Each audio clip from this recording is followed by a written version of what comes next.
வணக்கம். காசா லேசா வேலைக்கு போற சோம்பேறிகளே ஒன்று ஒண்ட புரிந்து கொள்ளுங்கள். அதாவது உங்கண்ட முதலாளிக்கு ஒரு முகம்தான் இருக்குது. ஆனால் டிக்டாக்குக்கு பல முகங்கள் இருக்குது. அதாவது பல வழியில நீங்க பணம் சம்பாதிக்கலாம். ஆனால் உங்கண்ட முதலாளி உங்கள மட்டும் வச்சு முறிக்கத்தான் பிளான் போடுறார். என்னடா வேலைக்கு போறீங்களே, வேலைக்கு போற சோம்பேறிகள் என்று சொல்றீங்க என்று நீங்க யோசிக்கலாம். அதாவது வேலைக்கு போறது இலகுவான ஒரு வழி. பிஸ்னஸோ இல்லாட்டி ஏதேனும் ஒன்றை நீங்க முயற்சி செய்யறதோ அது ஒரு கஷ்டமான வழி. அதாவது அந்த வகையில் உங்களை பார்க்க நீங்கள் சோம்பேறிகளாக இருப்பீர்கள் என்றால் எனக்கு என்ன தோன்றுது.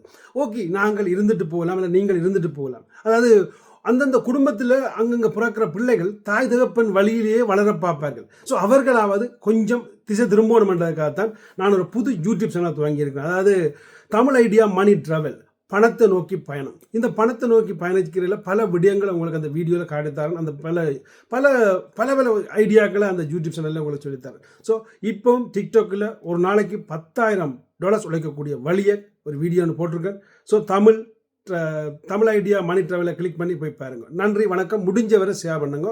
இந்த வேலைக்கு போகிற சோம்பேறிகளுக்கு போய் சேரட்டும். நன்றி, வணக்கம்.